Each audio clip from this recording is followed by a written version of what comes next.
Hello and welcome to the Genuine Learning Blog. My name is Melissa Galasso, and I'm excited to be with you today to talk about a new working draft issued by the AICPA. This working draft is going to help entities work through some of the more complicated areas related to valuation for portfolio company investments. So the title of the working draft is Valuation of Portfolio Company Investments of Venture Capital and Private Equity Funds and Other Investment Companies. So this working draft was just released, and what we're going to do is talk briefly about some of the contents that are in here.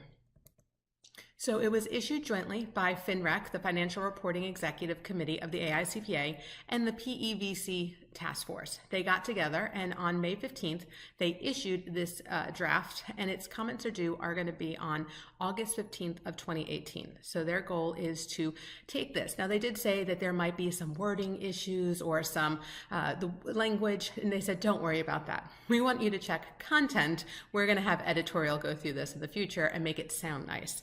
So what we're going to focus on today is the content, noting that the working draft does still need to go through editorial. So it is a non-authoritative guidance. It does provide illustrations and awesome case studies, in fact, that you could use if you're a preparer, auditor, or valuation specialist, and you're looking at topic 946, which is investment companies. So if you're trying to account for or value portfolio company investments, this guide was intended to help you with that. So it addresses private equity funds, venture capital funds, hedge funds, business development companies. Those are really the target of this scope of this standard.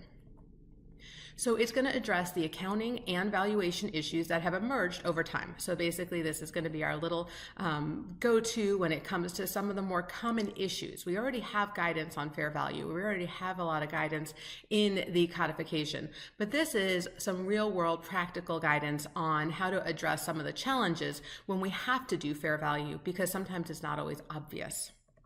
So a little bit about the layout. There's the two parts. So part 1 is chapter 1 through 14, and it covers things like fair value and the related concepts, so like the introduction. But then it talks about market participant assumptions. How do you determine the unit of account? How do you look at valuation approaches, right? So there are 3 approaches that are listed in the standard. It talks about how do you value debt instruments, simple capital structures, equity instruments, equity interest in a complex capital structure. It looks at things like control, marketability, calibration, backtesting, and then has an entire chapter on FAQs. It also has a special topics chapter, which I think is one of the ones that's going to get a lot of attention, talking about how to use pricing services, how to use brokers, what about indicative offers, insider finance options, early stage companies, so maybe they haven't done any of the rounds initially, rights and privileges, especially if they're not being enforced, guarantees, dilution, options, warrants. So some of the ones that get a lot of attention. And then in part 2, which I think is where a lot of people are going to spend some time, is in the appendices. And so it includes the valuation process and documentation considerations. It has a reference guide and also, as I said, case studies. And I believe that those case studies are what is going to make this really a very useful tool. So as I said, they just put it out here on May 15th, and it's due on August 15th, giving us time to look through the various chapters and provide feedback, see if there's something that's missing, see if you disagree perhaps with an example or a case study, look at the illustrations, especially if you do a lot of work with fair value.